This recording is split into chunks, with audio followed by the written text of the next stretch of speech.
Okay. Okay, wonderful. You guys all recording? We'll get going. Okay. Well, thank you all for being here today. I'm City Manager Mike Gonzalez. Appreciate you being here. As many of you know, ICE agents are currently conducting operations in Sunnyside in the Lower Valley in our region. We're a community with deep ties to agricultural. We're a vibrant Latino community. This has understandably caused a lot of concern, frustration, and fear amongst our residents. We know that operations like these can disrupt our community, sow fear, and make it harder for people to trust local law enforcement or access the services that they so desperately need. Let me be clear, as a city, we have no control over federal operations. What we can control are our own actions and our commitment to our residents. Sunnyside will continue to stand by its position of not assisting ICE in these operations. This approach has allowed us to earn and maintain the trust of our community, a trust that is vital for public safety and for fostering a strong, united Sunnyside. The federal authorities urge us to relax and trust the process, but we know that's easier said than done when fear and uncertainty can ripple through our neighborhoods. So I urge everyone, stay calm, stay informed, and take care of one another. Let's show resilience and strength that defines Sunnyside. And as someone who's been out there, we really ask all the journalists to paint a clear picture of what's happening, and we certainly appreciate your efforts as well. With that being said, I want to turn it over to Chief Lehman. Hello everybody, welcome. What I want to reiterate is that the Sunnyside Police Department does not cooperate with Immigrations and Customs Enforcement, or HSI as they're also known. It is actually a state law. It's RCW 1093-160 that was passed in 2019 that doesn't allow us to work with ICE, is how it's defined there in that law, and we don't provide them information either. So I didn't know they were operating in Sunnyside yesterday until I saw it on Facebook and started getting some phone calls. They don't notify us ahead of time, and they operate independently of us. We have no role in their operations, and our officers do not carry a federal commission. What laws that they're trying to enforce are federal laws. Our officers can't enforce federal laws anyway. If there's a federal drug trafficking case, our officers can't send that to a federal court. They don't have that authority. We are state commissioned law enforcement officers. We enforce local and state laws only. All right, thank you, Chief. I wanted to turn it over to our Mayor, Dean Broersma. Yeah, thank you, and again, and welcome everybody. I'm glad you're here. What the manager said and what the chief has said, I'd like to add to that the Sunnyside City Council has a lot of responsibilities, and none of those responsibilities include being concerned about the city residents' legal status in our country. It is not something that we have dealt with. City Council does not have this on its agenda. So we are not involved in this at all. I found out the same way everybody else did on Facebook when I saw the videos, and I checked very carefully. I had some skepticism on that, so I called the chief. He did inform me this morning that, yeah, it is actually a legitimate ICE operation. But this is something that caught us all off guard. We had no idea that these were going to be happening prior to their happening. So when I saw it on Facebook, I was as surprised as everybody else. But this is not an area of interest for the Sunnyside City Council that we are concerned about people's status. We're not going to be investigating. We're not going to be checking into that sort of thing. And as far as city staff goes too, they're not interested in checking out people's status. Okay, we want to provide services, water, sewer, good streets, and that sort of stuff. That's what we're interested in. If you're late paying your utility bill, we're not going to check your status. We're going to send you a bill. So with that being said, I don't know if our Deputy Mayor, Mr. Galvan, or our Councilor Frausta would like to add to that, but certainly turn it over to them if they'd like to make a comment. You want to make comments, You can go first. So thank you everyone for being here, and I truly understand that your concerns with ICE being in Sunnyside, and like the city manager and mayor and Chief Lehman said, we're not concerned with immigration status. We don't participate in these raids. Just like Chief Lehman said, he didn't even know they were going on. So just take precautions, know your rights. There's a lot of information online where you could read up on what your rights are, and definitely, just look out for each other, and hang in there. This will blow over, hopefully. Counselor? Anybody else have anything to add? Oh, Counselor, go ahead. Okay. Not used to sitting on this side. Okay. ¿Sí me escuchan? Todos me pueden oír. Okay. Look, the word fear is definitely something that we're all living, especially those who don't have documented status in our community. I, as a city council member, and I want to make sure that I just think about my words, because every word that I say, every word that anybody says in the community, on social media, is not taken lightly. And it shouldn't be taken lightly, because we are living in a state of emergency. It's really urgent when we know that our neighbors, our aunts, our uncles, our cousins are really living in a state of fear because of their existence. This isn't fair. This is not something that will blow over, because it's never blown over. It's throughout the course of history, many members of community have been targeted because of who they are, and how they live, and it is unfortunate, because we live in a community where many of our migrants, immigrants, undocumented or documented, are really the driving force of our community, and really they are the heart of Sunnyside. It was unfortunate for me, and really quite disheartening to watch the video of yesterday that was circulating around of just the active arrests that were being made outside of Fiesta Foods. It's emotional for me, because when I see that, I see my mom, I see a tia, I see a prima, right?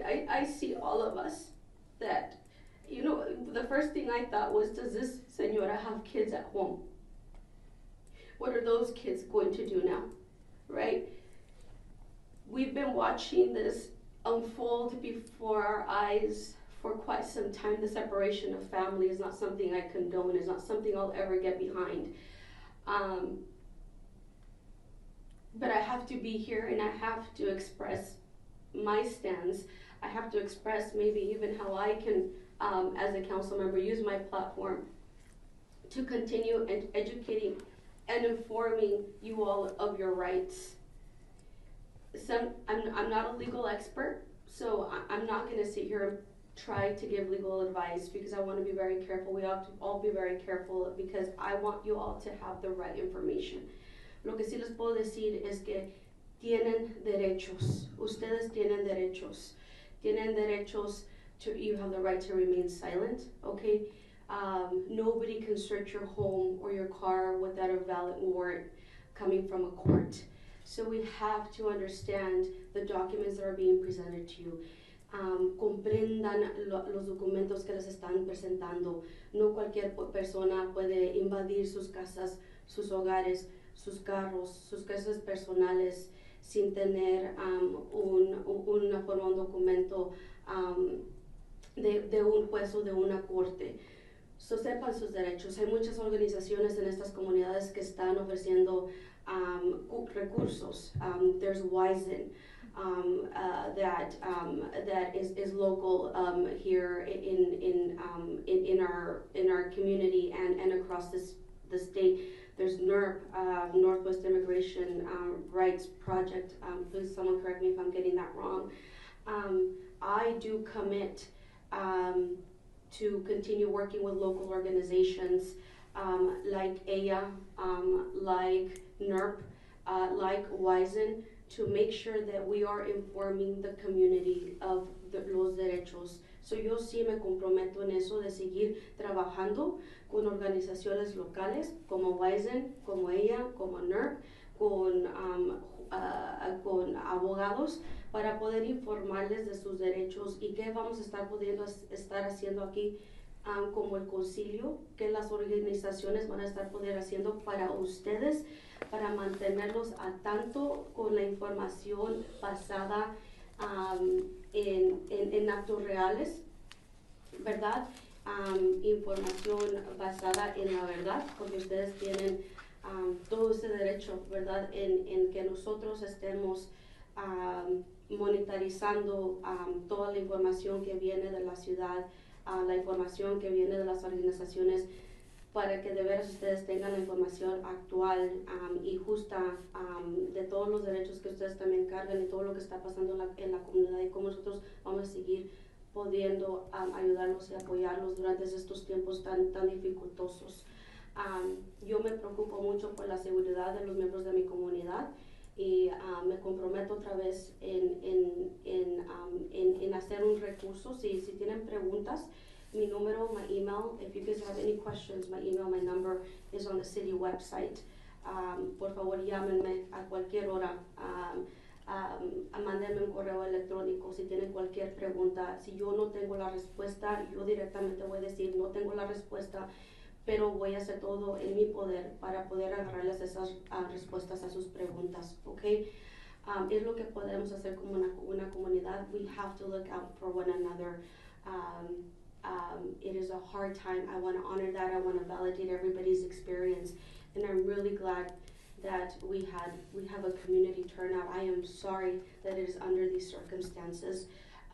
Nobody should be. I hope that nobody's ever in our chambers, and hopefully one day that can be true, with concerns about their livelihood. Okay, it's not a good feeling, and I try to keep my emotions out of this. But I am human, and I cannot when I know that community members are under attack, and that's the way that I feel, and that my own family members, people that I love, are feeling like they can't even come out of their homes right now because they don't know what's going to happen as soon as they get out of their home and into their car and maybe onto their next destination. So it is with a very heavy heart that I sit here. And I really extend the resources that I'm able to extend at this given time, which are not many, or maybe the ones that you all want to hear or want to believe are true. This is as much as I can do, but it's not all that I can do. So we're going to continue working together in collaboration with our city manager. And I really want to extend a big thank you, Mike, for your leadership in the communications that you have been providing to the city. This work is imperfect. We're not always going to get it right, but we are going to definitely try to be as transparent and open with anything that's going on in the community. And so I really applaud your efforts in that. And Chief, thank you for all the information that you shared. So with that said, I'm going to leave it here. There was something else that I was going to mention, but I'll probably come up here in a little bit. And Councilor, I thank you so much for that. And I did want to tell the public that you and I have been talking this morning and over the past couple of days that after this meeting, we're going to get stakeholders together that we can learn about the resources, and we as a city can facilitate those resources, whether they're in our lobby. And I also want to apologize to the public that we didn't have a translator. It was such a short timeline that we couldn't get one. You know, they're booked out, weeks and months in advance, and quite frankly, a lot of people were in my ear saying, maybe you shouldn't have this press conference. Don't wade into this, Mike. You're outside your lane, and Councilor Frausto and I talked over the weekend, Deputy Mayor, and quite a bit of discussion with all the council members, but I saw a good statement yesterday. MLK says the time is always right to do what is right, and I just feel like if they want to criticize us for taking a stance, I'll take the shots, but saying nothing, I don't think we as a city, we can do that. So, go ahead. No, I was done. Okay. That's good. I remember what I wanted to say. And I know that we have media outlets here in the room, and really my ask of y'all is to in a moment where there is so much misinformation being sent all over social media, all over, our text, phones. I urge y'all to really, really do your due diligence in being the bridge between false and the truth, okay, between misinformation and hate speech with the truth. Y'all will be the bridge between fear mongering and the truth, and I really, really urge you all to do your due diligence, get the facts. Please don't. We have to be very careful on even just the headlines. This is not just about a read, it's not just about a click, but we really have to do our due diligence to make sure that we are truly that bridge between sending out the factual information to our constituents and not perpetuating a lot of the fear mongering, the scapegoating, the profiling, you name it. We really have to do our due diligence in making sure that we are getting factual information out, and we're not stuck on just the headline, because these are people's lives that we're dealing with. These are families that we're dealing with. So it is really, really my ask to make sure that y'all get all of the information before it is sent out, because once we click that button, it is out in the meta universe and we cannot take it back. And it is and everything that we send out really helps somebody else formulate a thought or a belief. So please, let's all just be really, really responsible how we move forward with our communication, especially during this time. Thank you. Thank you, Councilor Fausto. And we are going to open it up to questions from the media. So if you can raise your hand, and I'll kind of be the arbitrator of that, and then, ask your specific question. If you can address the specific counselor or police chief, if you'd like to speak to them. So, go ahead, Gilbert. Buenas tardes. Soy Gilberto Lanis, director y vicepresidente de Simón Radio Cadena. Estamos aquí para educar a la comunidad en lo que está pasando con el ICE. Y por favor, si necesitan información, llamen a Radio Cadena para poder nosotros trabajar con ustedes, el público y las ciudades, para mejorar la situación que tenemos aquí.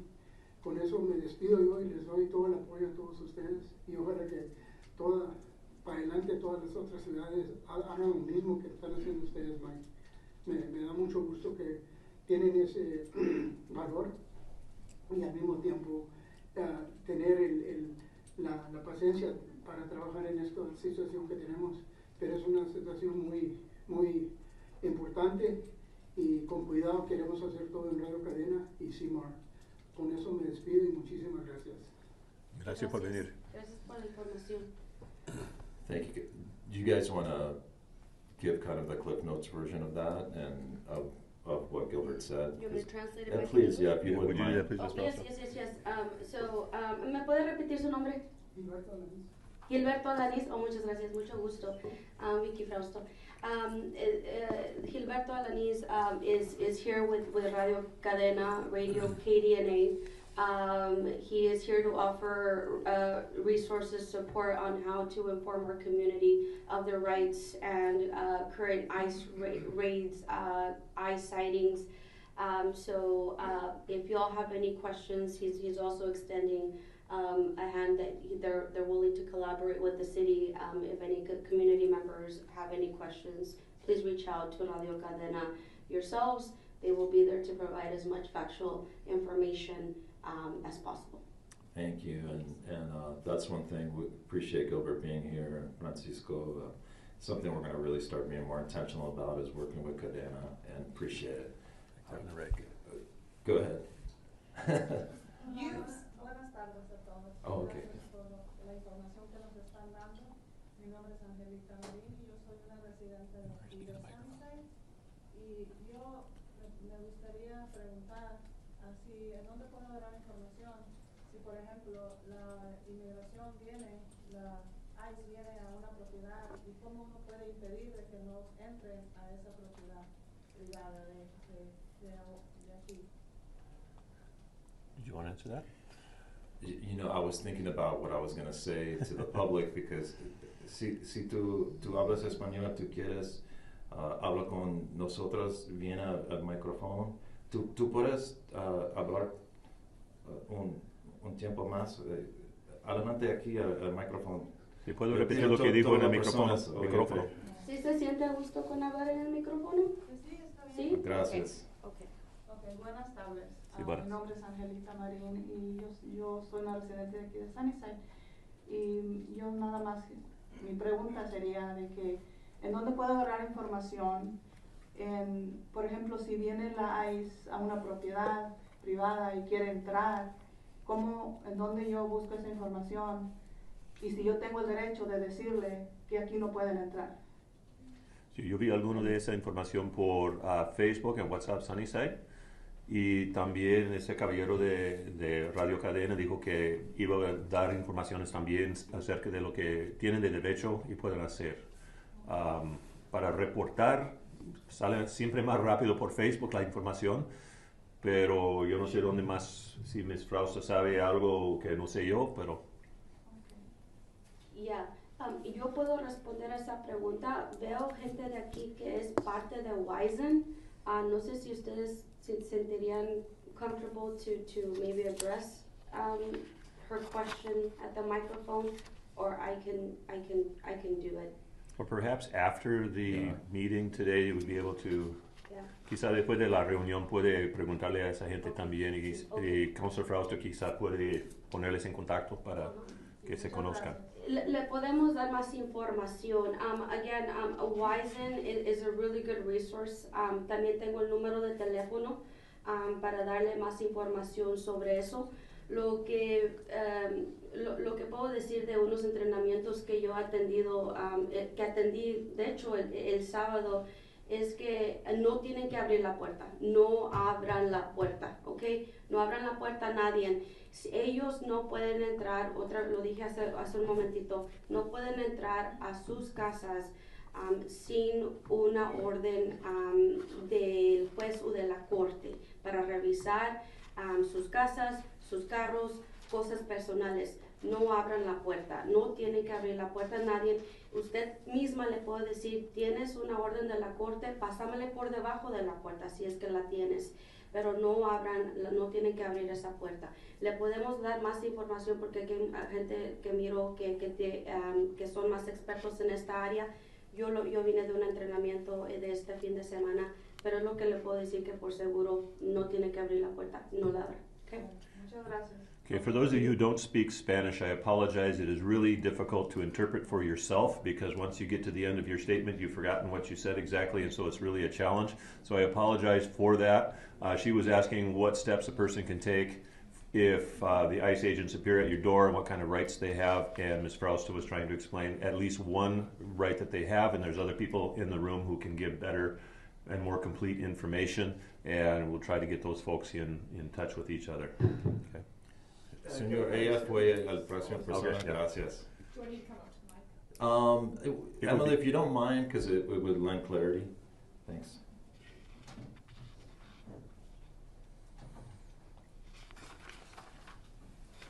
Hi, this is Emily Goodell with Apple Valley News Now. My question is, you have stated definitively what you will not be doing, which is cooperating in the ICE raids.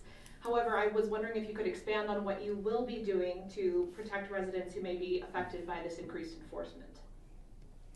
Well, I'll leave that to Chief Lehman. Well, they have the authority to operate in the city of Sunnyside. We can't stop them. So it's a hands-off approach. We can't go obstruct their law enforcement operation, but we're not gonna be there to help them either. Yesterday, my main concern was they're running around here in undercover trucks, picking people up and making traffic stops. So what I did, I didn't have a contact at HSI. I called the FBI, who put me in contact with HSI, and I said, hey, are your guys out or not? Because I've got undercover trucks contacting people in Sunnyside. And he confirmed, yes, that's us. I said, okay, and that's as far as that conversation went. But that's my concern. If somebody's posing to be law enforcement or something like that, that would be a concern of ours that we would get involved in. To clarify my question specifically, not necessarily interference in ICE operations or trying to stop it from happening, but what resources the city might be able to provide to people or families who are being affected after something like this has happened. And I can address that, and I'm going to work with Councilor Frausto and her contacts in the community, and then stakeholders who want to be part of information gathering that we can disseminate. So my vision with that is if we can create a website that's connected to our website with resources in both English and Spanish, and then also for people who want to come to our lobby, because it's very well used and accessible, to have some literature there as well. And then obviously if our media partners can share those, kind of leverage those relationships. So I think it's going to be a group effort. And Councilor, anything you want to add to that equation? Echoing just what you said, we are going to be working, like I said, and I name dropped some of these organizations, continuing collaboration and partnership with Wizen, with NERP, with AIA, with the ACLU of Washington as well. Just had a phone call with them this morning, really briefing us on any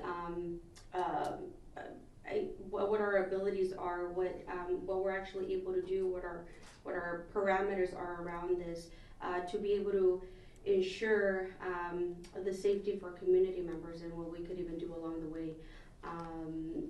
So that's up and coming. We're really determined and committed to establishing a game plan, an actual plan on what we do during any other future potential ICE activity or raids that may or may not happen in our community. So we're committed to establishing that plan, and as soon as that plan is in place, we'll definitely be informing the community of what that looks like and how we as a collective can jump in on really establishing some safety nets. And see what we can definitely do. So I hope I can have more of an answer and a clearer pathway for you soon, Emily. Thank you for that question. I did have a quick follow-up question for the chief. You were talking about how you were informed that there were, these undercover vehicles that were going around. How can Sunnyside residents tell the difference between maybe someone who's from your department who is pulling them over versus someone who is from ICE pulling them over, especially if they're wearing a vest that says police on it? All of our cars are marked. We do have some unmarked cars, but traditionally those do not do traffic stops. However, I will urge you to, if a car is behind you and turns on red and blue lights, do please stop. That puts the public in a lot more danger if you decide to run or something like that, regardless of who it is. My message to the public is always comply with the law enforcement officer's direct order. And whether you think that direct order is accurate or not, you can always fight that in court, but you don't want to get into a fight with them because you don't agree with whatever action they're taking. The court's the avenue for that. So, thank you all for your answers. Yeah, thank you. Anybody else from the media? Dale. Sí, por favor. Sí, muchísimas gracias, Mike, el cónsul, el jefe de policías. My name is Zeke Morphin. I'm a councilman out of Toppenish, and I'm here with the same concerns that everybody's facing. This is our sister neighborhood, so I've gotten a lot of phone calls as well, a lot of worriness. I am a first generation too. I come from a migrant family. Back in the early 70s, I got to see early 80s. There was raids. We lived next to a hop field, and I got to see. I was a young kid. I couldn't quite understand, but there was people trying to escape out of the ice showing up and climbing hop poles. I truly understood when the fire department would come and actually had to lower them down. That's it kind of sunk into me what was really happening. Now there's quite a concern. The chief of police kind of, I had a question, but he kind of already answered, and there's a lot of misinformation out there. And the question I kind of had was, is the ICE officials or ICE agents, are they notifying the police departments in their jurisdiction? I think you answered the question, no. And the second question to that is, can the police department create some kind of bridge bridge communication back to the community to inform them that they are around these areas. Thank you. I received the information yesterday, much like many of you, I learned about it on Facebook. So, they don't communicate with us, and I don't think that they will. I think they know about the state laws, and from what I've seen, I haven't seen a jurisdiction in the state say that they're going to comply. So I think they know where we all stand on this, and that that's not our role. I don't think they're willing to cooperate with us. Thank you.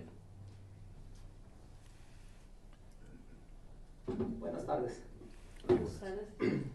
Doy gracias a Dios por la oportunidad que me está dando de estar aquí con ustedes y también agradecerles a ustedes por tener un gran corazón en colaborar con la comunidad. Eso es maravilloso.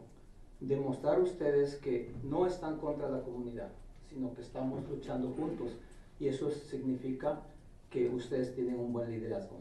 Así es que yo soy ciudadano de acá de Sunnyside desde el 85, así es que tenemos experiencia de cómo esta ciudad ha ido creciendo a través de nuestros hispanos, de nuestros americanos. Somos una familia y debemos de protegernos y ayudarnos. Sabemos que las leyes a veces no trabajan a nuestro favor, pero también nosotros tenemos que manejarnos para demostrar lo que nos afecta y lo que no. Así es que gracias por el apoyo, pero una de las cosas que yo no sabía de esta información que iba a haber hoy.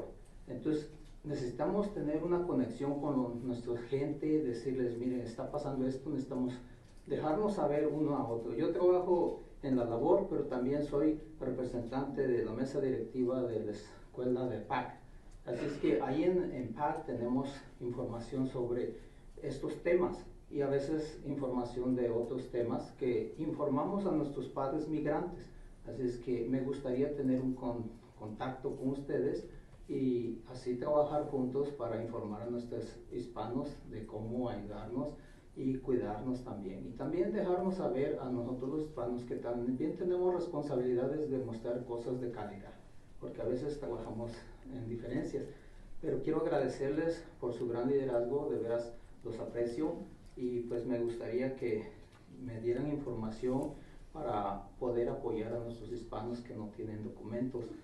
Gracias a ellos tenemos el pan de cada día y gracias a ellos también Sunnyside está creciendo y tenemos buenos resultados, pero necesitamos mantenernos juntos. Así es que muchas gracias y pues me gustaría tener con la mesa de ustedes información de cómo ayudarnos. Y soy un padre migrante también, que gracias a Dios a través del tiempo he legalizado, pero me ofrezco de voluntario para ayudar a nuestros papás. Muchísimas gracias. Muchas gracias. Gracias, señor. Thank you.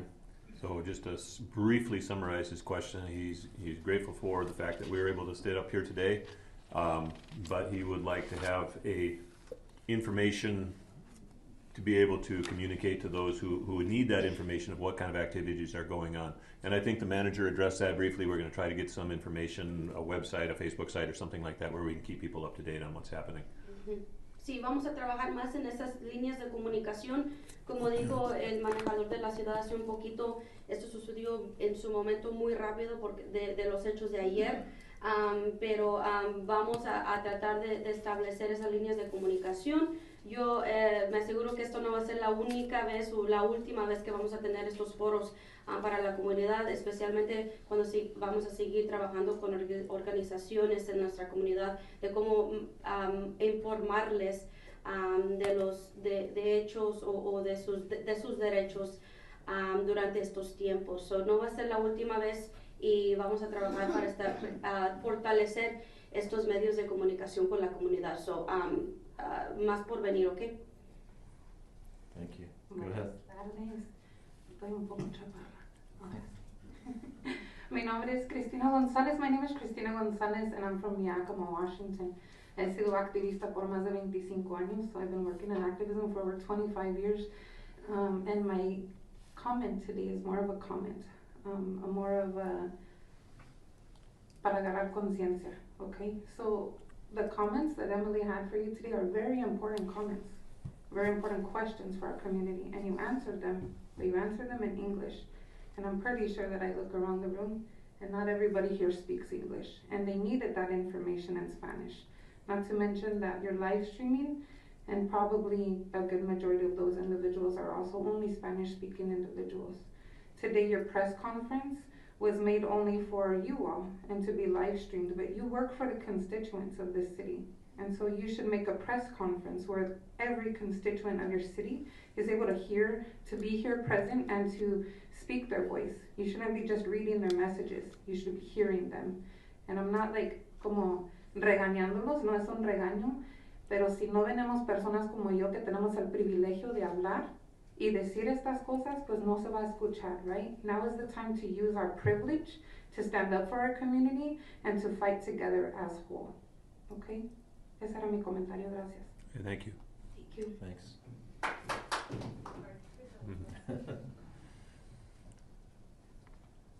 Gloria Ibáñez, del Sol de Yakima. Le voy a pedir a la concejal si me ayuda a traducir. I'm Gloria Ibáñez with the Sol de Yakima. I was asking the council member to help me for translation for the people. En la conferencia de prensa que se mandó en Sunnyside el día de ayer, mencionaron que según fuentes ustedes habían tenido contacto de que ICE estaba enfocando solamente en personas de carteles o de pandillas de Venezuela. ¿Han sabido más acerca de las dos personas que fueron detenidas el día de ayer? ¿Saben qué pasó con estas personas? Mike, did you catch that, or I can translate it back? Yeah, no, and that they're focusing on, specific type of individuals. I was a journalist for many years and have a lot of contacts within law enforcement. So what I've been told, and of course I'm not going to reveal my sources because you know why, but that's what I've been told is that, these are very targeted operations, and the individuals that I talked to were very hesitant about using the word raid. I mean, at least at this point. And I will say it's a fluid situation. So, I mean, I think directives can come from the federal government at any time. And that was a conversation yesterday as things were being monitored on social media. So,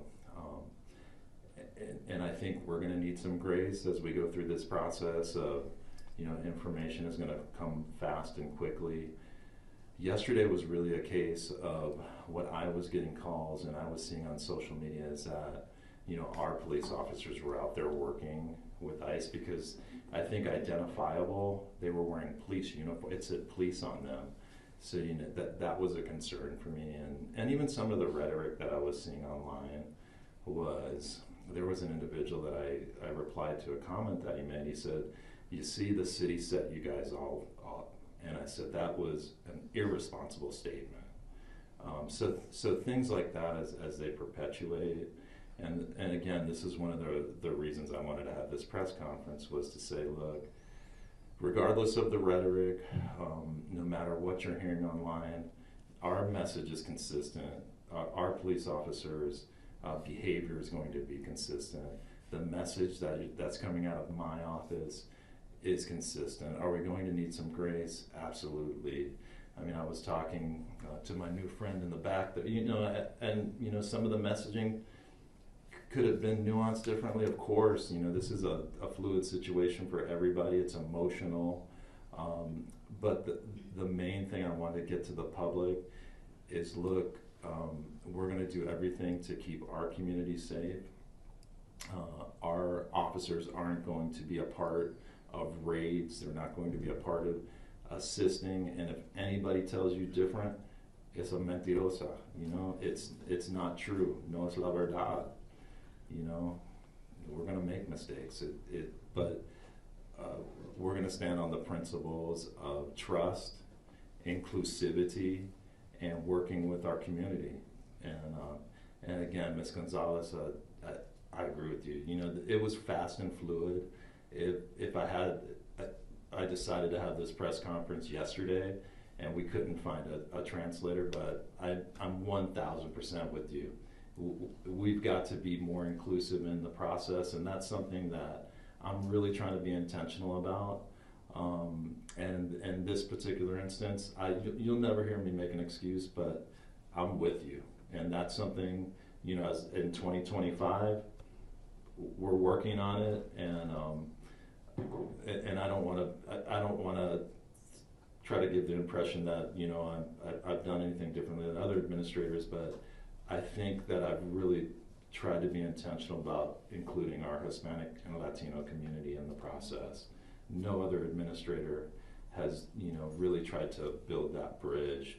I love the Latino community, and you know, when you see the human element of what's happening out here, it's so easy for the keyboard warriors to get on there and, you know, say all these different things, but we see the human element of it, and that's heart-wrenching and heartbreaking, regardless of whatever political spectrum you're on, you know. And I think we're in a time where people are emboldened to say things that you would say, wow, I can't believe they would say that.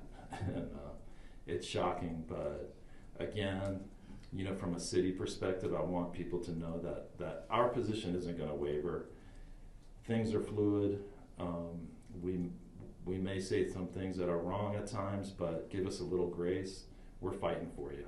You know, we're trying to work as hard as we can to bring stability to this community, because the directives coming from this new administration, it has a ripple effect. Every action has a reaction, and in a community of our size, it has real ramifications. People don't go to school. People don't come to work. People don't come to the stores. And we're already in a financial crisis. So, you know, I say to the president, this is the reality on the ground in a community of 20,000 people. It has real effects. This isn't a game. So, you know, let me get off my soapbox, because, you know, if I make mistakes along the way, I'll be the first one to admit it. And we could do things better, but I'm always going to try to be on the side of right. So give me a little grace. You know, everybody can, you know, people will know. You can come to my office. I've opened the door to a lot of people that weren't happy with me, and we come to an agreement of, you know, let's try to, because ultimately we want to run the city the best that we can, and I want to have the vision of these council members who entrust me to work, you know, on their behalf, because, you know, it's really their vision I'm trying to execute and stay in line. So anyhow, forgive me for rambling, but you caught me kind of on you touched a nerve there. Thank you. I have another question for you. Tengo otra pregunta para usted. Estas fueron dos detenciones que se hicieron. La semana pasada también hubo una conferencia de prensa y quisiera saber si hay un miedo en la comunidad, en las escuelas, en las empresas. Si ese miedo lo están externando los ciudadanos a las autoridades de Sunnyside, porque una de las cosas que comentaron a los medios fueron 2 detenciones solamente. Entonces quisiera yo contestar a esas personas como medio que nos dijeron que solamente eran 2 detenciones. Estábamos haciendo una cobertura grande, pero fue en el estacionamiento de Fiesta Foods, fue algo diferente. Entonces quisiera usted comentar al respecto si la comunidad, miembros de la comunidad, están llegando a las autoridades diciendo tal vez no queremos ir a la escuela, no queremos tal vez ir al trabajo. ¿Ya se está sintiendo ese temor en una semana? Eso es mi pregunta. Yeah, she's asking if entiendo el español, but since I started, she's asking if you've heard of any other from any other entity within the community, if that's the schools, if that's business members speaking of their employees, or hearing from their employees speak of just heightened fear of coming to work, of parents sending their kids to school. And she's asking that because she's been having questions and she would like to use her platform to speak out. Yes, I have been. So I have a good friend who owns several businesses in town, and he's saying, you know, his employees are feeling scared, and he also has connections within the dairy industry, and he is also hearing that some employees aren't coming to work. So there certainly is a real fear there. I've spoken to some of my contacts within the school district. They, you know, this was as early as what, Thursday or Friday? When was Unidos meeting? Was that Thursday? Thursday. And that was something that was expressed.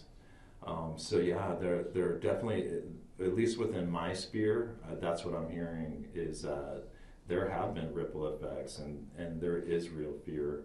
And the interesting part is even amongst documented residents, you know, because I think the natural fear is that indiscriminately, because of either skin color or, you know, there is that fear, you know, and it's just a real thing, and that's something that people don't take into account. Sometimes they're keyboard warriors, or they live somewhere else and they don't have the diversity that we have. So, you know, when you don't have that lived experience, you don't understand it. And when you live in Sunnyside, and you know, nearly 9 out of our 10 of our residents are Latino, there are so many connections, whether there are undocumented residents or documented residents. They're intertwined within the fabric of our economy, our culture, our families. So, you know, for us, we don't distinguish that way. And I'm getting a little bit off track, but to get back to your question, yes, absolutely, I'm hearing that. I think, if I may step in, I think that this type of reaction is natural. People speak, they're concerned, and this doesn't just, you know, we think of, you know, undocumented workers as the other part, somebody that's not us, but that's really not true. This affects our neighbors, this affects our friends, this affects even family members, because folks come into the United States, okay, whether they're documented or not, they tend to fall in love, they get married, they start families. Now you've got a undocumented parent and a documented parent, and this is going to happen. Can this split up a family? Is there going to be a family all of a sudden without a mother at the house? Is there going to be a father who's no longer at the house because he's been taken out? And we know these people. These are people we work with, these are people we shop with, these are people we speak to every day. And so this is something that concerns all of us. We don't want to see families torn apart. You know, it's really easy to be cold-hearted when you don't know any of the folks involved. But, you know, for all of us up here today, these are folks that we know that we're talking about. Okay, these are perhaps friends, and so we don't want to see their lives destroyed either. And so the fear is normal, and it's to be expected, and one of the reasons we're up here today is to try to reassure people that the city of Sunnyside, at least, is not going to be your enemy in this. We are not coming out after you. We are not chasing you down. It will not be a Sunnyside police officer knocking on your door checking your immigration status. That is not our role. Whether it's at the state level or whether it's at the federal level, we don't have that role, and on a personal level, we don't want to do it. Thank you. Thanks. Good afternoon. My name is Herminia Esqueda. I'm a resident of Sunnyside, Washington. I'm also a multicultural coordinator for the Northwest District of the Church of the Nazarene and a pastor. I'm also the chair of the Washington State Latino Leadership Network. And my question to you, similar to the question that was given earlier, is how can we be proactive? What guidance are you giving city employees in how they address the public? How can city spaces be safe spaces for our entire community? And two-part, how can our faith leaders receive guidance from you? What guidance will you provide for them so that our worshiping spaces are also safe spaces for our entire community, which we know includes mixed documentation? And we need guidance on how we can protect those spaces so that our communities feel safe. Thank you. Thank you, counselors. Anybody want to wade into that? I have a perspective, but I think again, I would love you on the coalition as the groups that come to the table. So would certainly like that group to form shortly after. So when this meeting breaks, all the folks that want to be involved in that process, let's do a huddle, and let's figure out when our first meeting is going to be, because I like to get right to work. So counselors, anybody want to chime in on that? I guess all I would say on this one is this is very much a work in progress. And so, you know, to answer your questions, we have to get started on this. I mean, the event that happened yesterday was just 24 hours ago. And so it's something that we're starting to think about. A week ago, when the city manager first posted on his blog that the city of Sunnyside's not involved, There was nothing happening in Sunnyside at that point. Now all of a sudden there is. And so we are trying to figure out an appropriate response. How can we make people feel comfortable? I did see a post on Facebook yesterday where the city is calling these events only so that ICE can come in and check everybody's status and that sort of stuff. That is absolutely not true. And so we want to make people feel comfortable in our public spaces. We want to make people feel safe in our public spaces. We want to make people feel safe in schools and in churches and wherever they gather. We don't want people to feel threatened. What really bothered me was that this is happening in the parking lot of a grocery store yesterday. You should feel safe when you're out buying food for your family. You should not have to work to live in fear. So we do need to formulate a response, and we will be working on that and come up with an appropriate response, and we do need your input. So please be part of it. Thanks. I'll add to that too. So estábamos hablando que aquí hay miembros de la organización Wizen. Cristina alzó su mano. So ella es un buen recurso para to connect with, para conectarse después de la junta. Wizen lo que tiene is they have rapid responders. So if you want to sign up to get a training to be a rapid responder, también Cristina can give you a little bit more information about that and how that works. I think it's going to be really important for all of us to be trained on how do we come together as a community and start and figure out how we can continue protecting each other. So I do echo the mayor. It is a work in progress on the city side, but there are organizations that have been doing the work, that have been prepping people in community on how to be responsive to any of these potential issues. I mean, right now we're seeing it a lot more heightened. But I will let the subject matter experts respond and fill you in more on that as well. Thank you. Any other questions? Good afternoon, John Franklin, KIMA. Thanks for hosting this press conference. One of the first sentences in your press release, Mr. Gonzalez, was asking for people to remain calm.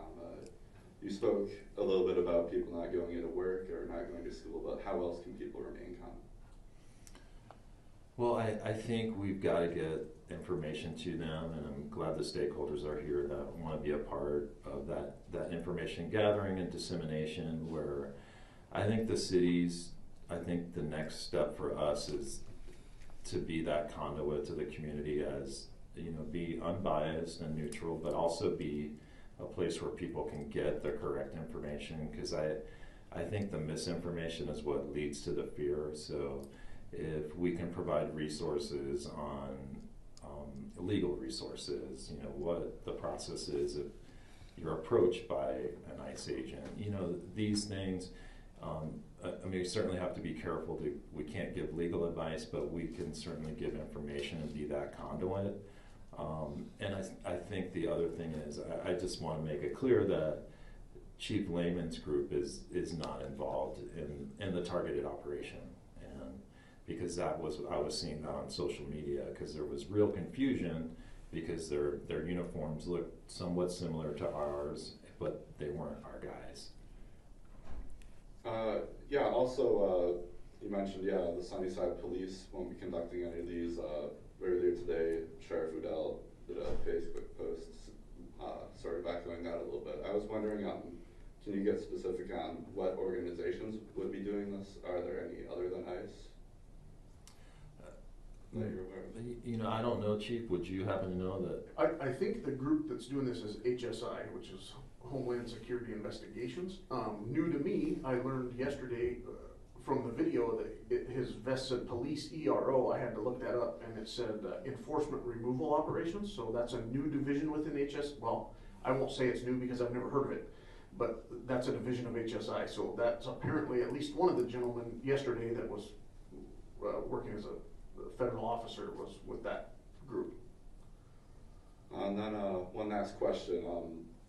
Do you take any direction regarding this from the governor's office or from somewhere in DC? Do you take any direction at all for how to handle these situations?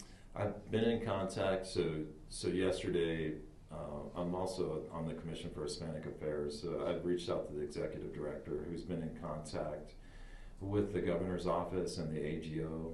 So they're going to give us some guidance at some point today. So it's a new administration, so they're working out some of the kinks, but we should have some information from the governor's office because ultimately, they're the authority within the state. So my intention is to work very closely with the governor's office, but I can't say that I've had a conversation with anybody there at this point.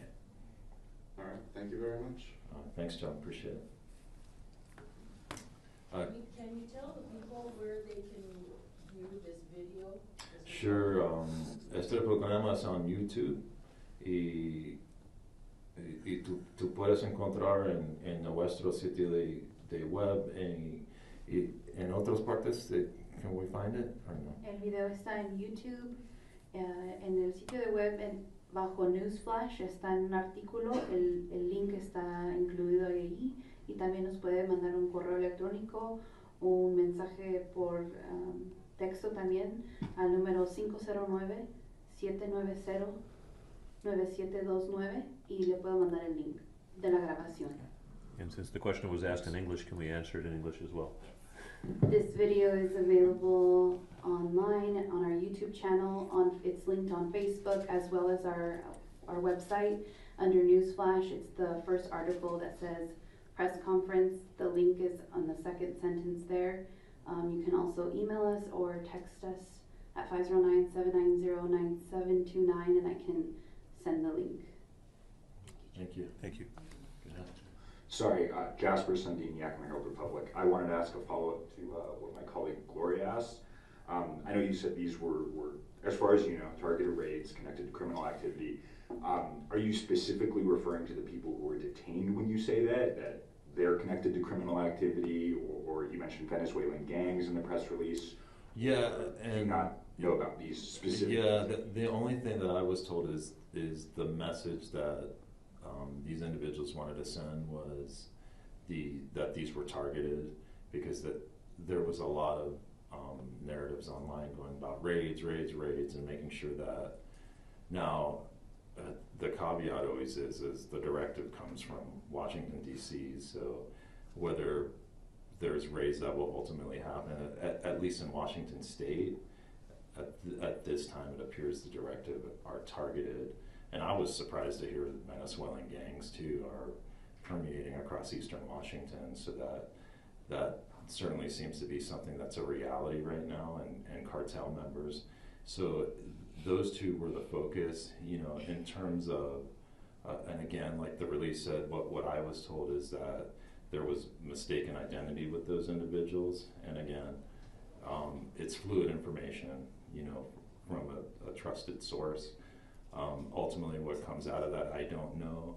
But I think the overarching message that my sources wanted to give to me was that currently these are targeted, so if you want to get the message to your community that these raids, at least right now, don't look like they're going to happen, but, I was a journalist at one time, words can get spun, what will ultimately happen, I don't know, but that's Sunday, this is Monday, and this administration appears to be very, very aggressive in their actions and their rhetoric, so that is something that we're going to keep our eye on. So that's probably the best way I can answer that, Jasper, without being an agent myself. I'm putting you on the spot here. No, and I understand. I've been on the other side of it, so I totally know where you're coming from, and I just feel like my role as city managers is to try to keep calm and not let things get out of control in terms of a narrative that isn't necessarily true. So. Jasper, I'm glad you asked that question. We talk about misconstruction, and there was a comment yesterday that I saw on Facebook because of the generalization of these target lists that it's a directive that are directives from Washington D.C. So about the two people, correct me if I'm wrong, but we don't know any additional information, because what was happening online is that they're taking that piece of information and then they're right away correlating other the individuals, or specifically these individuals that were connected to what happened yesterday, and then they're labeling them or they're targeting them when that's just not the case, because we do not know any additional information about them. So we just want to make that very clear. When I speak about scapegoating or profiling, those are the very, very tricky lines that we're treading, and how careful we have to be, because we're not trying to generalize and put folks that have been detained or arrested into one bucket, or begin compartmentalizing without having the facts in front of us. Absolutely. And I think that's what we wanted to check is, I mean, I know there's overarching strategies, and then there are these particular individuals who are detained, and we want to make sure whatever we do or don't know about them is being accurately reported. So that's why I was asking if you know anything more about these specific individuals, or you may not, which I would understand, because you do not work for the Department of Homeland Security. So I really wanted to check. Thank you. Thanks.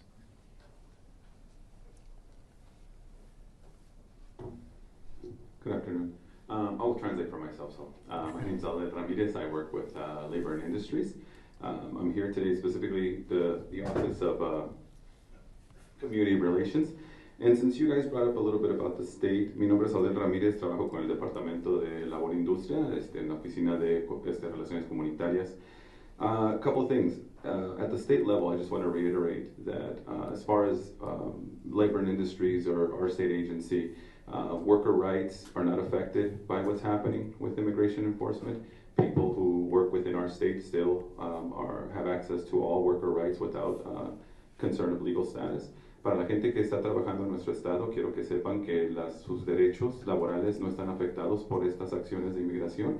En el estado todos tenemos derechos bajo las leyes del estado y protecciones, así de que no importa su estatus migratorio, el estado no pregunta, no pide y no colabora con inmigración en nada. Así de que por favor siéntanse seguros de buscar apoyo si sus derechos o algún problema surge en sus trabajos o en sus lugares de negocio. Estamos aquí para servirles aún. So I want to make that clear. Another thing I do want to share quickly is that this morning, Governor Bob Ferguson signed a executive order creating a rapid response team to support children facing deportation or children being left behind by parents being deported. Esta mañana el gobernador Bob Ferguson firmó un decreto ejecutivo donde está formando un grupo de respuesta rápida para apoyar a los niños o a las familias que tengan niños que son víctimas de deportación sus padres o que se quedan sin padres por causa de deportación. Todo esto está pasando ahorita mismo, se comunicó esta mañana, así de que busquen información por favor en línea y infórmense sobre esos procesos.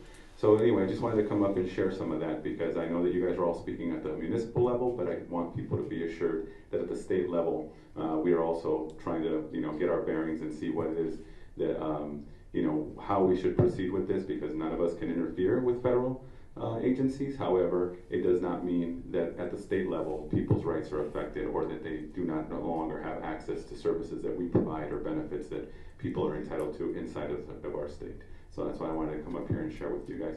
Solamente quiero comentarles de que sus derechos aquí a nivel estatal no están siendo afectados. Los servicios que ofrecemos como el Estado aún están accesibles a la gente sin importar su estatus migratorio, y los beneficios que se ofrecen a los cuales tienen derecho aún siguen vigentes. Así que nada de eso va a cambiar. Thank you very much. And thank you for sharing that. Thank you.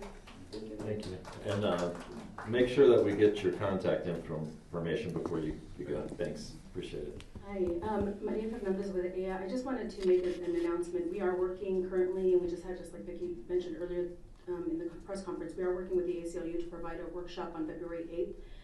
2 workshops actually, one in the morning from 10 to 12. They are for service providers, organizations, advocates, churches who want to better understand what their rights are as organizations, as leaders within the community, and how to advise not only their staff but also the community that comes to their premises and how to know their rights. And then in the afternoon from 1 to 3 we are offering a Know Your Rights workshop to the community at large in Spanish about how to know your rights. We are also offering that part through Zoom so that people could feel comfortable in attending the workshop, but not necessarily in person. Para la señora que estaba preguntando si va a haber recursos para conocer sus derechos, el 8 de febrero a la 1 hasta las 3 vamos a tener un taller en conociendo sus derechos. Esperamos su participación, pero si no pueden estar en persona por caso su seguridad está a riesgo, también lo vamos a ofrecer en Zoom. Gracias. Thank you. Thank you, Robert. Appreciate it. Once again, Ezekiel Murphy, one last comment. Thank you. We're in legislative session right now, and we have a representative right now that could actually advocate for us. I really feel what's really happening to our communities. There was actually a representative who verbally commented about it's not their focus. This state is their focus. Well, excuse me. We need to send a letter out. These legislators, our senators, they got to send it back to Washington D.C. to our new administration and say, hey, this is affecting negatively to our communities, local communities. So I urge everybody, right now they're in legislation. Go visit them. I got to visit in about a couple weeks.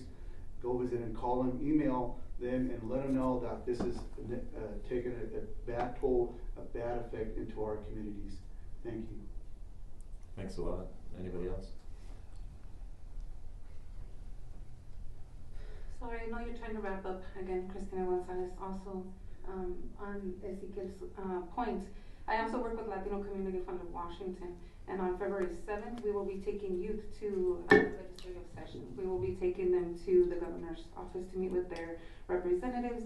So if you have youth, si tienen jóvenes que quieren hablar con sus representantes, el día 7 de febrero vamos a llevar nosotros todos los jóvenes que quieran ir y los vamos a presentar con sus representantes porque es importante que comenzamos desde los jóvenes hasta arriba, ¿verdad? Y los representantes como ustedes están ahí para trabajar para nosotros. So that's important. Also, I just wanted to touch on one comment. When, I'm sorry, I don't know your name because I live in Yakima. But when you made the comment, they and us, it's not they and us, it's we. We are immigrants. We are one. So it's not them against us, it's us. This affects us as a whole. We are one. Somos Latinos todos. Todos somos inmigrantes. And that's where I was hoping to go with that. It's easy to make these comments when it's they, but when you realize that it's us, that we're all affected by it. And that's where I was trying to go with that. And if that was unclear, I apologize. But yeah, you can make blanket comments when it's somebody else who's not you and you don't know anybody in the community. But we know each other. We live together. We're neighbors. We see each other. And so these are affecting all of us because we are part of the community. That's where I was hoping to go with that, and if that was at all vague, I apologize. And then my next would be Mike. I mean, I know you're on the Commission of Hispanic Affairs. I work very close with them as well. And so I would just urge that when you are publicizing information, cuando vas a publicar información que esté seguro, these individuals were not from Venezuela. I cannot give information, but I can tell you I know this for a fact, and they have not been released. They continue to be detained. So estas personas no son de Venezuela y tampoco los han soltado. Ellos siguen siendo detenidos. And for them to say that they are targeted raids, well, targeted towards the immigrant community, I would say, because no sé cuántas personas de Venezuela viven in Granger, and I had an individual who was in Granger because they were knocking on doors. So nomás clarificando. You got it. Thank you for your comments. Appreciate it.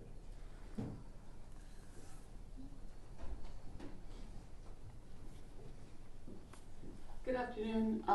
My name is Dora Barreras, and I work for the Sunnyside School District. I just want to give information to the parents that are here that got the little red card, the little famous red card that a lot of families may not know what it's for. Voy a repetir esto para atrás en español para la gente que está aquí presente.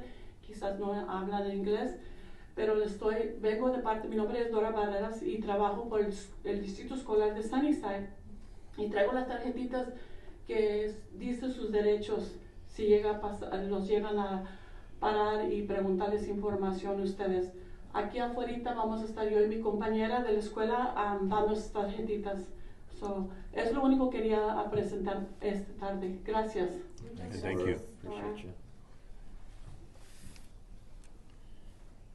Hi everyone, I'm Katy Padilla, Executive Director of Nuestra Casa here in Sunnyside, and I wanted to say thank you for all of you up here today who have shown an interest and made an effort to really validate the fears of our community, and also to remind you all that Nuestra Casa has also been in this area for over 15 years doing this work.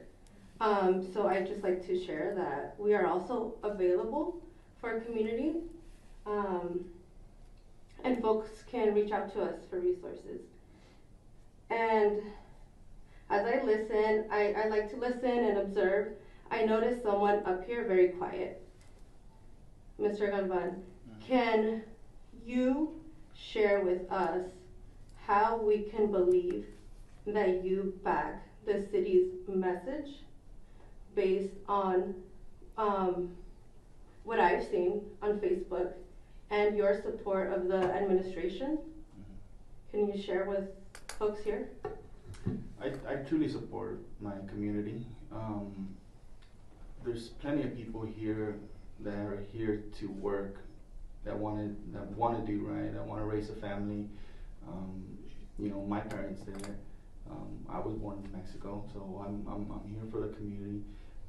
That I support the administration. I support that they want a safe community, just like everybody else, right? I mean, I have kids. Everybody here has kids. You know, I see the different struggles, right? We just had a shooting not too long ago. You know, it's pretty bad out there. So I think if we could come together. But I think, as you mentioned, that shooting, that's also perpetuating the idea that has been growing in the media about our community. So that is why I asked that. I think you're tying that right now to this is not okay. It's not helping us feel calm. And I would like to know how you're actively also showing support to community, like you showed to the administration. I mean, I'm supportive. I'm here. There's a lot of misinformation that tries to go on social media, on What's Up Sunnyside, and I don't approve it, right? I'm one of the moderators, and if I were to approve it, I think there would be a lot more fear in the community. I try to verify before approving anything. Just last week, there was a video that tried to circulate where it wasn't an accurate video of current times. It might have been a year old, 2 years old. So I took it down. So I'm there. A lot of the information that a lot of organizations that want to put information on there, I approve it, right? Just so they can know their rights. So you guys can know where to go, what to do. Like the little red cards that the school district Dora is going to be handing out. So there is a lot of misinformation that's trying to get on there, and I'm trying to filter the bad stuff. And I just wanted to make sure to hear from you, because as Mayor Borsman shared that on a personal level, you all don't want this for our community. I just wanted to hear from you that you too feel that way, and that we're not just making a blanket statement. No, I do feel that way. Thank you. Okay, thank you. Anybody else from the media, or Emily? How did I know you had one more question? I mean, I'm only it's kind of standard. She would be Emily. So Emily Goodell with Apple Valley News now again. I did want to clarify. So when Christina came up here, there were 2 separate incidents that I've seen that happened in Sunnyside yesterday. There was the one where there was a couple with a little kid in the back seat who got pulled over on their way from Granger to Sunnyside, and that's the one where you can see them really up close, and they're recording from inside the car talking to the agent who says, I apologize, you fit a description, and that's why we pulled you over. And then there's the other one, which was the one in the Fiesta Foods parking lot, where you could see the woman who was being taken away in handcuffs. And so I just wanted to clarify, when you say that the people were released, were you talking about that first incident or the second incident? I didn't know about the Granger incident, so that I can't speak to that. My perception was it was somehow connected to that. And look, I don't want this to turn into an I gotcha moment. We got the city administrator. Like, I've been on that side of the aisle, so I know the game. And I'm not saying that's what you're trying to do, Emily. But the overarching message that I've received, and again, information was fluid yesterday. I mean, I was receiving dozens of calls from different people, and you know, if I err, and I err on the side of trying to do the best I can for this community. So I mean, I can't necessarily speak to all that. I mean, I think what we have to do from this point forward is look, we're all pulling on the same rope. And I can tell you, George is 1,000% for this community. Vicky is 1,000% for this community. Mayor is 1,000% for this community. They all come from different perspectives, but these three individuals, they're all fighting for the people, as am I. And I'm proud of Sunnyside because we're the only flippin' city in this entire state that's actually taken a stand. Will we make mistakes along the way? Absolutely. But again, we're gonna err on the side of right. And I appreciate the questions because you're a good journalist. I mean, you're a really good journalist. And it's been good to see you. When I first saw you on there, to you doing your investigative reports, you're fantastic. So I get it. Like, I've been there. You got to ask the tough questions. But, you know, I kind of want to pivot from like, oh, what happened in the heat of the firefight? You know, it's like from this point forward, let's work with let's work with the churches. Let's work with the groups. Let's work with the ACLU so we can get the proper information. Let's work with Cadena. Let's work as a community because there's going to be mistakes made along the way. And I'll get off my soapbox, but I think that the message today is unity. It's support of the community. There's things we can't control from the feds, but what we control is our own actions. And then let's come together and get that right information. If I got it wrong, I apologize. You know, I wish we would have had a translator here. We didn't have the time to do it. And but you know, we're being intentional about it. We're trying to be inclusive, and you know, as long as I'm city manager here, you know, I'm always going to try to put the community first. And like I said, give me some grace. You know, I'm gonna make mistakes along the way, but I feel like we have an amazing council, a great community, and you know, I think the feds coming to town, we're an easy target. You know, we're 90% Latino. We have a big ag community. We're not naive enough to know that we don't have undocumented immigrants here. You know, it seems a little unfair to me to come to town and like, we can handle our own business. If we have criminals in town, we have a great police chief. We can handle our own business. We never said that we're not gonna focus on stopping crime. We are. But we don't need people coming into town creating havoc, fear for the sake of political agendas, you know, and that's where, you know, and I don't want this to be political, but it is, you know. So anyway, I'm gonna stop there before I get in trouble with my bosses, and you know, call it good. And I want them to have the opportunity to, because it's not about me, it's about the community. It's about, you know, it's really about. Today, I wanted them to have the opportunity to speak. So. Yeah, and Emily, just on that note, just to reinforce what I said earlier, fact checking is going to be everything, right? And we didn't get it right, but we commit to making sure that we just do a much better job moving forward because we know how much is at stake. So fact checking everything is definitely going to be our number one priority moving forward. And you know, there's this really great book that I read by Don Miguel Ruiz, right? It talks about the forum agreements based on Aztec teachings, and he says, you know, one of them is being impeccable with your word. Now more than ever, we have to be intentional with everything we say and how we say it. Because we're trying to do a lot of good, and within that we have to make sure that every step we take and every decision we make is not going to further harm the community that we're trying to protect. So I'll leave you with that. Yeah, I'd like to clarify also, just for the record, that this was absolutely not intended to be a gotcha moment. This was, I spent a whole bunch of hours watching these videos on Facebook, and I too wanted to fact check and make sure, because I wanted to know if it was 2 cases of mistaken identity. No, and I didn't just think, for, and forgive me yeah, for, yeah. for even insinuating. No, because It you're, was like I two said, different incidents, yeah, so thank you for. And for us too, it's very difficult to get information from the federal government about these incidents. So if you have a connection and you have other information that we don't have, that's why I just wanted to clarify absolutely that type of information. No, and I respect you as a journalist immensely. So forgive me if I gave that overture, so that it wasn't intended on my side either. So thanks. I did have one last question, and then I promise I'll be done. Sure.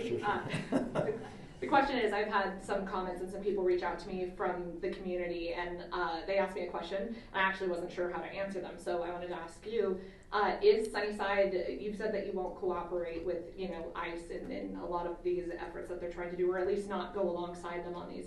That lack of cooperation, does that constitute Sunnyside being a sanctuary city or a welcoming city? And if not, is that something that you guys would be considering pursuing as you work to get this team of community partners together? I think I can speak to that. Sunnyside has never been classified as a sanctuary city. I think it was mistakenly placed on a city website or a state website that we were a sanctuary city, and I remember some council members objecting to that or some community members objecting to that. But council has never voted, to my knowledge, at least in the last 10 years, to have Sunnyside be a sanctuary city. The discussion hasn't come before council in the last 2 or 3 years, and so I don't know what council is going to do moving forward. But at the same time, that does not mean that we are against our community members. I think as council members, we are all more loyal to our community than we are to anything else. And our community is extremely important to us, or we would not have run for office. And if our community is not important to us, we should not be in office. So therefore, we take our role very seriously. We take our community very seriously. We want to see not just the community prosper, but everybody in it. So that's what we're trying to make sure happens. And living in fear is not a good way to prosper. So we want to make sure that you're not living in fear in Sunnyside as well. So, and with that, I don't know. I have another commitment. I have to go. This came up very quickly yesterday, and so I'm going to be stepping out. You guys are welcome to continue as long as you want, but I do need to go. Absolutely, Mayor. So, thank you, sir. Thank you. Hi everyone, my name is Ariadna Costa and I am from Silla, Washington. I'm a concerned constituent, and the only thing that I would like to share is that I go ahead and I started researching. I went to the Mexican embassy and they have all the procedures that we should take as a community.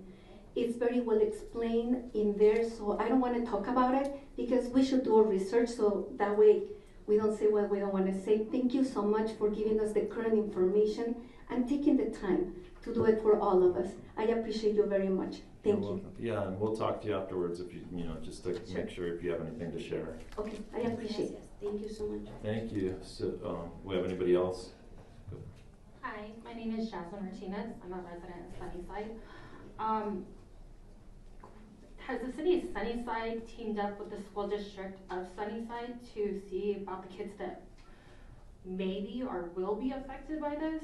Have you guys decided to group a rapid response for what if a child at school gets home off the bus, walks in, no parents? What is the city of Sunnyside doing for those kids? I know CPS will get called, but what is the city of Sunnyside going to do to those kids that are affected by this? That's a good question, and I don't see Maxwell here, and he's our superintendent. So. Yeah, and I've talked to Ryan a little bit about it, but not much. So let me figure that out. And when can you give me your contact info before we leave? Because that's a good question, and I don't want to say it's outside our scope because we could always be a conduit, but Chief can answer some of this. Unfortunately, this is handled by the federal government, but at a local level, if we handle a police call that may have an effect on kids, we have an avenue to notify the school district so the counselor can be in contact with those kids. So if a kid is a witness to a domestic at home, or mom or dad gets arrested for DUI on Saturday night, the school will be notified Monday morning to reach out to those kids. In this particular situation, I'm positive the federal government doesn't have a way to notify the school. But if we were called there, we would probably bring the kids here, put them in our break room, which we've done a lot of times, put on some cartoons, give them some coloring books until CPS can figure out where they're going to place them, typically with a family member is what CPS does. Yeah, but what if that child doesn't have extended family, you know what I mean? I know we have a local CPS office here, right? CPS takes care of placement. Yes, but there could be, due to racial profiling, let's just say open racism. We live in an era now where it's okay to be openly racist, right? Racially profile people. What happens when our local CPS office gets overwhelmed? How is the city gonna step in and help with these kids? Well, it's a CPS role, so they're responsible for placement of kids. We don't have the avenues or the resources to be placing kids. CPS has to do a background check and everything else. They have their own policies. If we start doing that, we could put ourselves in liability. It's a CPS role. We would have to turn the kids over to CPS. Counselor, do you want to add anything to that? Or All I can say right now is that is a really great comment, and I think all of that adds to the planning that we have to do on our end. So I think that's our responsibility to figure out what is within our roles and our parameters. And speaking about sanctuary cities, creating more of these safe spaces, it's imperative that we begin now with establishing a plan and a process, and including other stakeholders in our community, because the school district is very much a part of that. They handle our families, they handle our families' children, they handle your nieces and nephews. So that's definitely going to be part of the conversation, and I commit to pulling in the school district in the planning that's going to happen here as soon as we probably all walk out of the door with next steps. So thank you for bringing that up. yeah, very well said, Counselor. With that being said, thank you all for coming. Really appreciate it. And do you want to say something? Let's make this the final one, and then we can talk. I'll make it as quick as possible. My name is Martin Alvarado. I'm a bounty hunter by trade. I've been introduced by my agency. I'm from Seattle. Tacoma called me and told me that as the waves go through, this is the first wave. The second and third is when they're going to hire us. The ICE is going to hire us bounty hunters, and they're going to be giving $1,500 to $1,000 per legal. How are you going to stop us from coming through? Because we don't have to worry about warrants. We don't really have to follow too many of the laws. And if we're going to be deputized by ICE, we can pretty much do anything we want. They're already going over there and creating the squads as we speak now. That's why they called me. So as soon as I get back with my squad in Tacoma, we will be coming down the state. $1,000 per illegal is a pretty good price just to do things that you kind of enjoy. How or what you guys are going to do to stop that? Are you going to pay us more? Are you going to pay us $2,000 to just leave them alone? I'm not creating panic. I'm trying to keep you guys informed of what's going on. You're comparing numbers right now. You shouldn't be doing that. Well, I'm just stating a fact of what are you guys going to do to stop us from doing our job. Maybe you shouldn't be doing that job at all. Why? What part of illegal don't you understand? You can put a price on every human being. Every human is worth a dollar amount. Well, that's not right. That's your problem. If you don't. All right, so we're going to have to ask you to stop. You know, and around here we don't refer to people as illegals. They're human beings. Because it bothers you guys. Your sensitivity is not our problem. Well, it is my problem. Is a problem. You know what? It is my problem. Stating to beware because. Well, it's time for you to be quiet. Us. It's time for you to be quiet. It's time for you to be quiet and leave. Why? Because I'm telling the truth? Because you don't even have the cojones to wear them. Take off the mask, bro. That's why. Then there you go. You got some? Now get out of here. Take them with you. Goodbye. Oh, you'll see me again. Okay, yeah. Thank you. Can't wait for that day. Forgive me for that. I didn't want it to end on that note, but you know, one thing we're not going to tolerate is disrespect and ignorance. So, anyhow. Thank you, Mike. Thank you. One last thing. I'm Councilor Beeler. I didn't like that last comment. We had 5 people up here. They are representing the whole council and the whole city. The fire department, the police department, the city manager, we're here for you guys. And I'm so proud to see everybody in here. It's not just them 5 that were here. There's councilmen here. I'm a councilwoman. I'm a councilman. We all believe in this. We are all here for the people that live here in Sunnyside. So remember that, and again, I thank everybody for showing up. That means you're part of it too. Thank you. Thank you, Councilor. Councilman. Thank you. Appreciate it. Thank you, Mike, for handling that. Yeah. That's. We're not gonna. That's the type of energy and the type of fear mongering and the type of blatant racism that we are not gonna allow in these council chambers. So if anybody's thinking about coming in and trying to do that, it's not gonna work. Not here. Okay. And I echo City Manager Mike Gonzalez. We're doing away with the word illegal. Nobody's illegal. Nobody's illegal on stolen land. So I'm gonna leave that there. Thank you. Yeah, and thank you everybody for coming. And Counselor, anybody have anything they want to add? Thank you. Appreciate it. Thank you everybody for coming. And if media wants to talk to any of the counselors afterwards, please come up to the mic and you can request them. So thank you.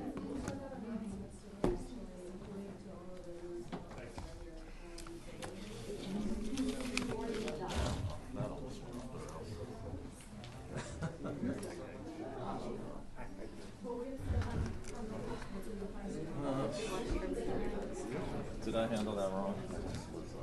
No, I absolutely was not, I swear. No, I know, I texted you the know. link to the page yesterday, and it had like all the different No, forgive me for even doing that. I didn't, honestly, I didn't mean it. You know, and it's more, I've had a few people, you know, maybe I'm a little sensitive, like online. People, you gotta be city up. You know, you said one thing. I just, because I didn't even put two and two together until Christina came up and said that, and then I was like, wait a second. And I'm honestly a little sensitive, just because, you know, the past couple of days, I've honestly, like, experienced with I don't blame you at all.